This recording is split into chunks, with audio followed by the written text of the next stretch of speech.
And we continue at 1:06 in the afternoon. Talk Radio 790 KABC, the John Phillips Show.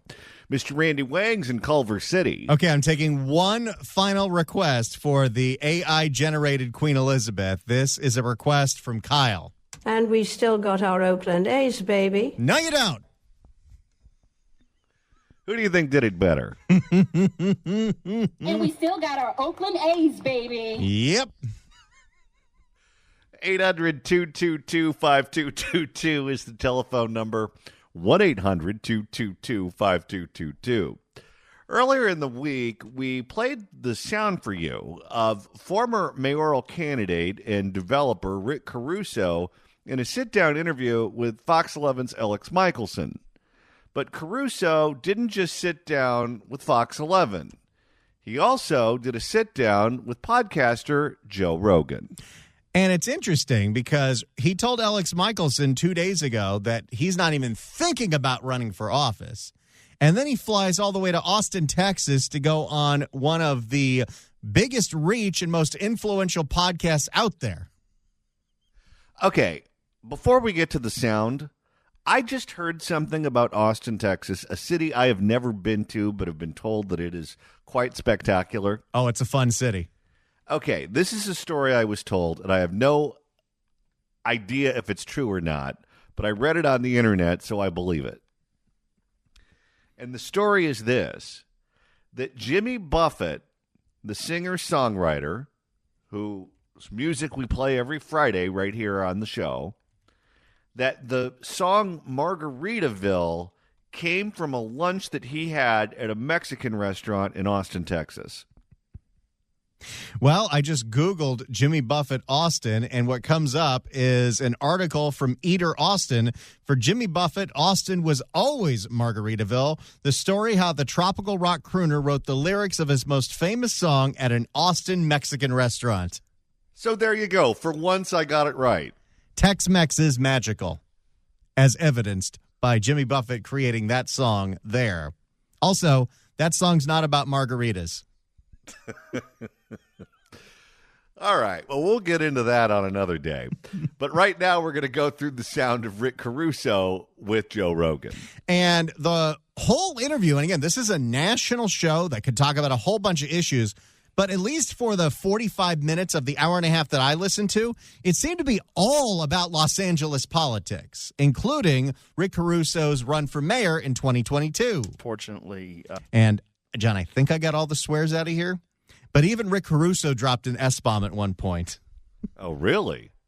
I didn't know he was as filthy as the Queen. You got to let loose when you're on one of these podcasts, especially, do you sit there with a straight face as Rick Caruso, established, dignified businessman, when Joe Rogan does his live read for a sex toy for men?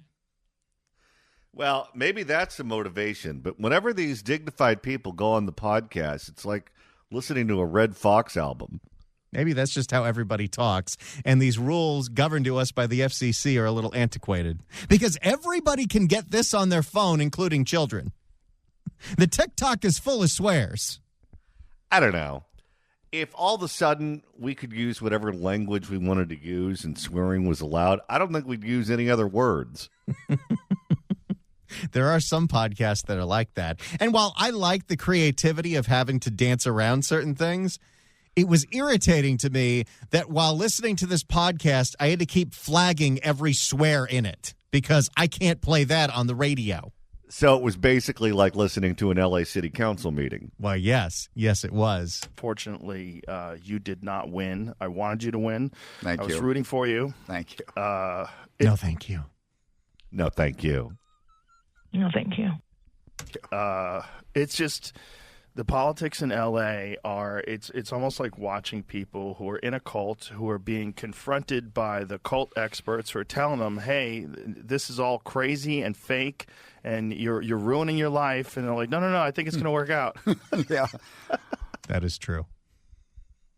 Truer words have never been spoken. In the same election where George Gascon got kicked out of L.A. County, Prop 36 passed statewide by massive numbers, the city of L.A. added to their DSA ranks in the city council. How does that happen? Well, Isabel was running against KDL. It is hot as hell. And he just burned up.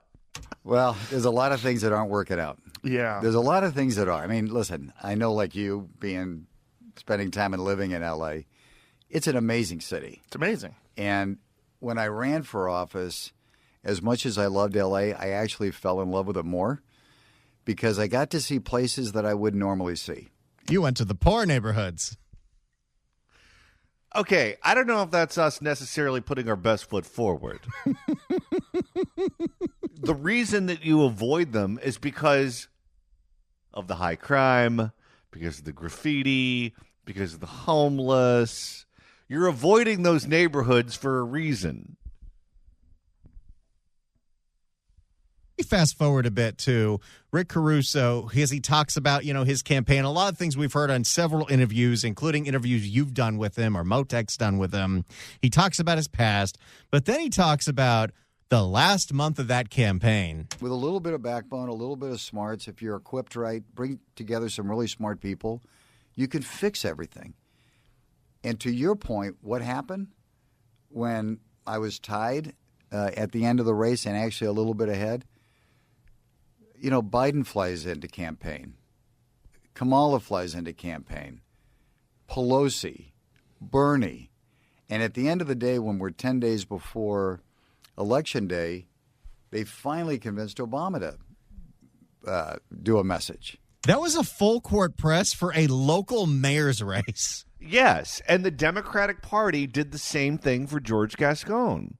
They all got behind him. They installed him as district attorney of Los Angeles County over Jackie Lacey, who was another Democrat in that race. They did this to us. And so the system is it's a closed loop, right? And the idea that somebody was going to come in the 10th that's an outsider was horrifying to him. And, we would laugh about it as a family. It's like you might as well just load up Air Force One all at one time and bring everybody out. Right. But I loved every minute of it. And, I hope at some point that system's changing. And I think people are getting... I would say he loved every minute of it. Probably the minute he loved the most was when he finally got to fire A. Smith. Well, A. Smith is the reason that he lost. Because go back to the strategy of that race. And A. Smith, if you're not familiar with who he is, big-time Democratic consultant in California. He repped Gavin Newsom. He repped Kamala Harris. He repped Jerry Brown. Many of the statewide constitutional office holders also employ A. Smith. And fun fact, he blocked you on Twitter. He did, yes. Although, if I recall correctly, I'm sure I had it coming. It was because you made fun of Gavin's kid going to basketball camp during COVID. Oh, that's right. And they all blame me for making his kid cry. But this is why Ace was such a bad choice for him. Because Ace makes his money running Democratic campaigns in California and convinced him that he could not win as a Republican and he could not win as an independent. So he had to become a Democrat and run for office as a Democrat. And he would run ads talking about how pro-choice he was and what other Democratic candidates he had supported financially and Democratic causes. Well, Rick Caruso is a Republican, or was a Republican. He's certainly a conservative. He's a businessman. He's a let's crack some skulls and get things fixed in the city. No Democrat is going to talk like that. No authentic Democrat is going to talk like that. They don't see the world that way. So when you package yourself as Mr. Authentic Democrat and every message you give them is a Republican message, or every message that anyone is willing to believe about this candidate is a Republican message, she brings in Obama, she brings in Pelosi, she brings in Grampy Joe, she brings in Kamala, and she says, now, wait a minute. Who do you think is the authentic Democrat? Look at all of these people who are co-signing for me. And by the way, you only need co-signers when your credit is bad, but that's what we had to work with. I couldn't agree with you more. And he set himself up to lose by taking that awful advice. At some point, that system's changing. And I think people are getting more frustrated lately, and they're looking for people who are competent rather than just people who may share ideology. I mean, when a lot of people voted for Karen Bass, they knew the name, but it's hard to really get the track record of anybody that's been in Congress for over a decade. No, but the race came down to, we're only talking to Democrats. Who's the authentic Democrat? Well, she's going to win that 10 times out of 10 because she is an authentic Democrat. And this is what you get with an authentic Democrat. But would things be different if now people have 4 years of Karen Bass under their belt? They have this disastrous experience with the fires. They've seen how she runs the city. Is she going to do as well in 2026 if he runs again? So you're basically saying, are they going to get their house in order? Well, their house burned down because of her. Speaking of that, let's hear what Caruso had to say about the fires. Who knows what's going to happen with insurance, right? Right, Because, but see, that's the problem. unfortunately, the fire insurance issue and Boy, everyone's talking about California's insurance crisis now. Except for the insurance commissioner. I'm very kind of sketched. in Oh, Los we know. Angeles is kind of insane. It's terrible. Well, and Joe Rogan is somewhat educated on all this because before he moved to Austin, he lived in the Malibu area and was evacuated several times over the years. Oh, yeah. He's very familiar with their portfolio. In Los Angeles is kind of insane. It's terrible. Where, we were talking in the lobby before. I was evacuated 3 times when I lived in L.A. 2 of my neighbors lost their homes. And watching those folks cry in front of the rubble. Okay, he's getting a little emotional. I'm going to fast forward. So the fact that in this tragedy we've got a president who's also a builder, who understands what needs to be done, I think is great. And I hope he continues to hold all the elected officials accountable. He can make a big difference, and we need it. You hear that, Karen Bass? You know what's funny is I hear him talk about this. A friend of mine was a local elected official who had to negotiate a deal with him over a land use issue in their city. And this was before Donald Trump ever got involved in politics. And I asked him, I said, what was Rick Caruso like to negotiate with? What was he like to deal with? Because you had to sit across the table from him. You were negotiating on behalf of the city. He was negotiating on behalf of the development. And his answer was interesting. He said that Rick Caruso was like, well, how should I put this? If Donald Trump did something unspeakable to Walt Disney and it resulted in a child, Oh, my. that child would be Rick Caruso. He's a mixture of Donald Trump and Walt Disney. And when you listen to him speak, understanding that description of what it was like to negotiate with him, it all kind of makes sense because I can hear a little bit of Donald Trump in him, but there's also a little bit of Walt Disney there too. On the water issue, listen, I headed up Department of Water and Power, like I said, for 10 years. I have a pretty good understanding of the water issues. Wouldn't it be great if the people in charge of the DWP had an understanding of the water issues? Well, they not only don't even understand it, they can't make sure there's water in the reservoir. And that new CEO just got a raise, $750,000. What's happening in the north really has not as much of an impact as happening down in Southern California in terms of how the water gets transferred around. It doesn't mean we should be pouring water into the ocean. We should not be. We should be doing a lot of things. We should be collecting water. We should be holding water. We should be recycling water. We should be doing a lot of things.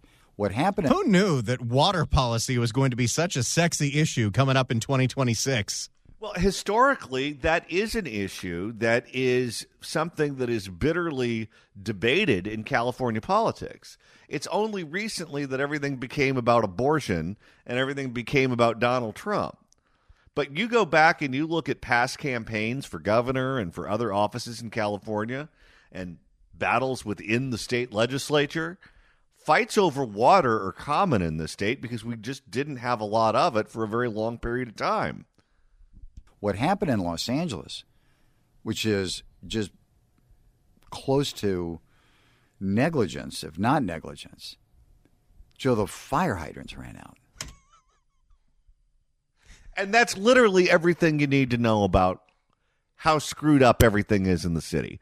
There was a big fire that we knew was on the horizon. We all got warned, and no one bothered to check to see if there was water in the hydrants. Yeah. We evacuated our home, and we're in Brentwood, so you know the area. We're 15 minutes from the Palisades where the fire started. And it was my birthday. We were having family dinner. From the second floor, we saw the flames. We said, we're going to have to get out of here. The power went off. We said, we're out. Gathered the family. We moved down to a home we have in Newport Beach. And I get a call from one of my senior executives who's sort of embedded in with the fire command post. And my heart dropped. He said, we just lost your daughter's home. And I said, oh, my God, Banyan, how the hell did that happen, you know? He said, you can't believe it. The hoses ran dry, and the whole neighborhood went up. Yeah, I don't know how Karen Bass lives that one down. No, and I'll tell you, there are a lot of issues in politics that are very complicated. You try to explain what a tariff is to someone, or you try to explain what an earmark is to someone, and some people will grasp it, but for the vast majority of the population, it just kind of goes over their head. They don't really understand these subjects backwards and forwards. But you have a great big fire that you knew was coming, and there was no water in the fire hydrants. That's something that everyone can understand. Everyone. And I was so angry that Fox 11, the local Fox station, was on with Alex Michelson. Hey, Alex got a shout out on Joe Rogan's show. There you go. And I texted him because they were reporting live. This is about 10:30 at night. I said, are you getting reports that they've run out of water? He said, not at all. And I said, you need to report this. He said, do you want to come on live? I said, yeah, hook me up. And I went on. He couldn't believe it. And some of the media was trying to spin it. I saw that. Like it's not true. Yeah. And then they went right to the firemen. Went right to the firemen, right? Yeah. The firemen said, yeah, we're standing there, empty hoses. How in God's name, the second largest city in the country, can you have a water system that runs out of water in a fire? And you knew you knew this was coming, right? They gave warnings of catastrophic winds. The reservoir's empty, over, I think it was 1.7 million gallons. I think it's 11 million. Maybe 11 million? Yeah. I actually think it was 170 million. Well, and this is also what happens so often, where there is a report out that turns out to be true, and the people in charge go, well, that's fake news. That's not real. That's something that is made up. You're spreading lies. And typically, when you control the newspaper and you control the media, you own all the social media companies, you can get away with shutting that down. But this is yet another example where the owner of the LA Times being red-pilled and social media now not being controlled by essentially the government allows the truth to spread. Because even us, Randy, I remember when Rick Caruso went on TV and made that claim, and then you had different people with the city, different politicians, not only saying that that wasn't true, but being very aggressive about it, posturing very aggressively. And I remember thinking, well, I'm not there, so I know that that's what the homeowners are saying. I know that's what the firefighters on the line are saying, but they're denying it so energetically. Why would you do that if it turned out to be true, if there was no water in those fire hydrants? And the answer is because they can just say whatever they want and get away with it, and everyone validates their lies.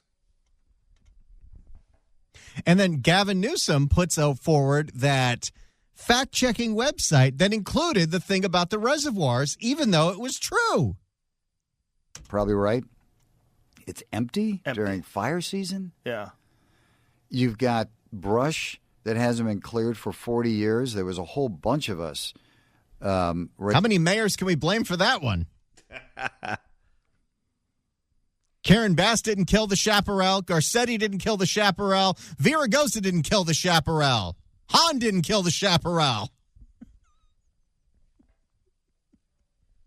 I'm really surprised that Bass isn't blaming more of this on Garcetti. It would be so easy. I've received things on both ends. If you'd like to email the show, you can do so at johnnydon'tlikeshow@gmail.com. That's johnnydon'tlikeshow@gmail.com. And Randy, if you want to go back and listen to the first hour of today's show a second time because you were such a fan of Queen Elizabeth reading dirty emails about Barbara Ferrer, that's easy to do. Absolutely. Absolutely. Go to KABC.com, click on podcasts. If the cashier is dummy. Go to the Apple Podcast app, iHeart, Spotify, search for The John Phillips Show, hit subscribe. You can download all the episodes. You can do a Google on the YouTube or get that handy-dandy KABC app. Search KABC AM in the Apple App Store or the Android Store. It's the easiest way to listen live to this radio station and download all the podcasts. And we still got our Oakland A's, baby. No, you don't. And we're going to Orange County tomorrow. It's tomorrow from noon to 3 in Rove, Santa Ana. Come see Johnny and I broadcast live from noon to 3 tomorrow. Rove, Santa Ana is a full-service EV charging station with 40 ultra-fast EV chargers, a 24/7 lounge with restrooms and free Wi-Fi, a car wash, and a premium convenience store recharged by our friends at Gelson's. There's going to be free samples from vendors and barbecuing going on. Come hungry as we broadcast live. Plenty of parking for non-EVs as well. Rove and Recharge by Gelson's are located at 1008 East 17th Street in Santa Ana, off the 5 at the corner of East 17th and Lincoln. We'll see you live tomorrow. Wow, we've got so much going on today, it's hard to keep track. Well, and things are just breaking left and right, including Governor Gavin Newsom, who is still on the East Coast trying to get all of Congress to give him all the monies, just did 10 minutes with CNN about his very special relationship with the president. Let's listen to what Gavin Newsom had to say to the cable news network. Governor Newsom joins us now for an exclusive interview following his meeting with President Trump yesterday. Thank you so much for joining us. I know it's been a very busy trip for you here in Washington. He's so happy. He's on national TV. Oh, he doesn't have to talk to any stations in Merced or Eureka or Reading. He gets to talk to the big networks. He gets to talk to an anchor who is probably very educated on national issues, but doesn't know the intricacies of California failures like an Ashley Zavala would. So you spoke to President Trump for more than an hour. Yeah. Tell us about that meeting. How did it go? Nah. He always makes such weird noises for no reason. Yeah. Tell us. Nah. He sounded like cavemen. So you spoke to President Trump for more than an hour. Yeah. Nah. If this woman is not familiar with how Gavin Newsom likes to play in the sandbox, boy, is she in for an education. Tell us about that meeting. How did it go?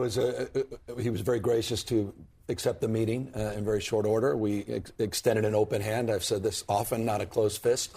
Boy, Gavin cannot go 10 seconds without the Gavinisms. Oh, no. And if she doesn't cut him off, here comes the African proverb. And reestablished a partnership and relationship to this fire, to the emergency that's still at hand as it relates to toxic materials that need to be cleaned up, to debris removal, to people, thousands and thousands of families whose lives have been torn asunder. Boy, this is not how this year was going to go for Gavin. Oh, no. This was supposed to be about Gavin becoming the abortion warrior nationwide and the leader of the resistance. And so it was incredibly productive. Did you get any commitments from him for aid? Broad strokes, not specific commitments, but broad strokes. And I have just all the confidence in the world that it's going to be a strong partnership moving forward. Do you think the anchor on CNN, I think this is Pamela Brown, when they interview someone like Gavin, do you think they're thinking to themselves, boy, he talks weird? Oh, of course. Her father, by the way, because when I worked there, I want to say I had a conversation with her, maybe one of her producers. Someone told me that her dad was the governor of Kentucky. Oh, my. I think that's true. Fact check me if you want to. but I do believe that Pamela Brown's father was a governor at some point in the past. So she's familiar with how these people talk and how they talk in circles and how they never answer a question. Look, cameras have moved on. And the devastation now is truly being absorbed. It's remarkable. As you said, it's just been a month. And people are just coming to grips with the trauma of their lives being completely destroyed, memories, memorabilia, generational homes. And so we're trying to do everything we can to distill a sense. She's trying to find an off-ramp because she really doesn't want this 10-minute interview to be about the fires. Yeah, well, good luck with that. She needs to stir the pot. We're trying to do everything we can to distill a sense of well-being, and it's critical that the relationship between the President of the United States and the state of California remain strong and firm in our resolve to fix this. And we will. That's why Gavin didn't say a peep when the special session voted for all that money to sue him. Oh, yeah. He can posture like a tough guy back here in California, but when he has to go beg for money in Washington, D.C., he doesn't want to talk about any of that. And we will continue to cover the wildfires and the aftermath and everything on this show. I can assure you of that. You have also been. She is trying to pivot. Oh, yeah. Okay, we asked about the fires. Now let's talk about the subjects that we care about. And we will continue to cover the wildfires and the aftermath and everything on this show. I can assure you of that. You have also been on the Hill meeting with lawmakers. President Trump and House Speaker Mike Johnson suggested that conditions should be attached to any wildfire aid for California, with Johnson claiming state and local leaders were derelict in their duties. Like Karen Bass. And I think at this point, that's not even just an allegation. That's established fact. Was that discussed during your meetings? And where does that stand, if so, with getting aid in exchange for conditions being met? It wasn't discussed, and I hope we can move beyond that. Look, I understand the foundational conditions. I think that exists with most things that Congress does in the relationship between states. The states' relationships with cities, there's conditions attached. But some of the conditions... Yes, you are forcing every city in the state, including places like Huntington Beach, to build as much housing as you want, whether they want it or not, or you're going to take away their right to zoning. It's funny how when he does it, it's fine. And when Donald Trump does it, it's an abuse of power. Gavin Newsom cut off funding to the city of Norwalk because Norwalk put a moratorium on building homeless housing. Attached, but some of the conditions that were being bandied about just seemed to be, for me, a little bit of noise, a little bit political. At the end of the day, we're all in this together.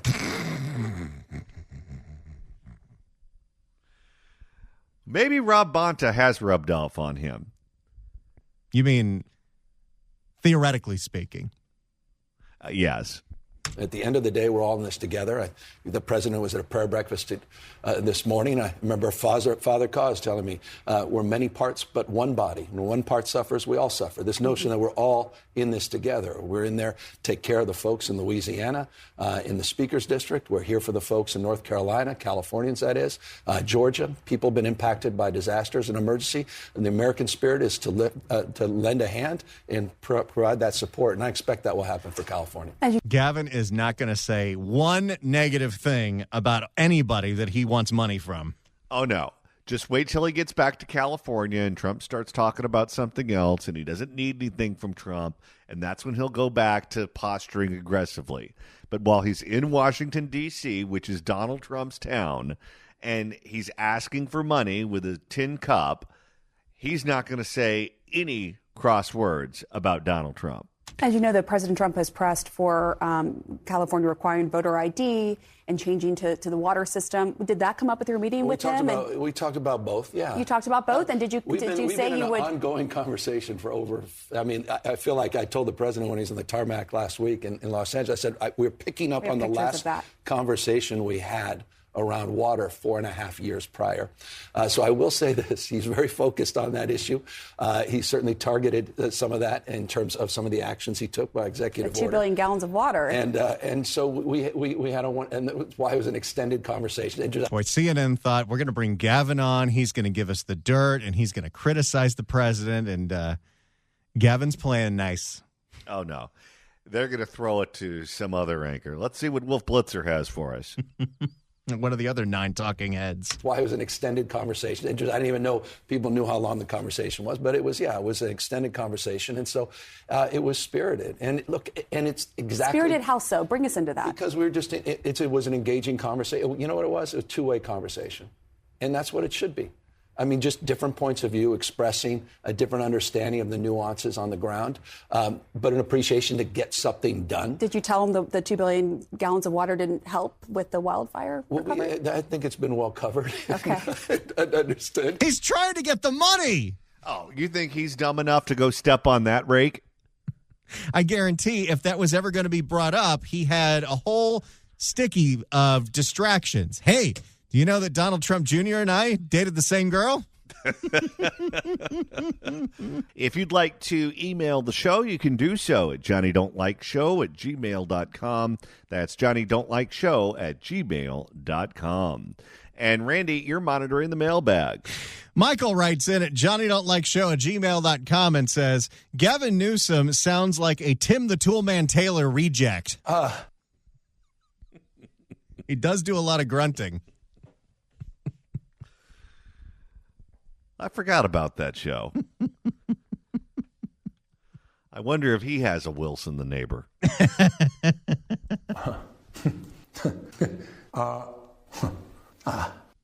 Right now, we're going through the sound of California Governor Gavin Newsom on CNN. I think it's been well covered. Okay. Understood. But, look, I kept going. Don't get him in trouble, Pamela.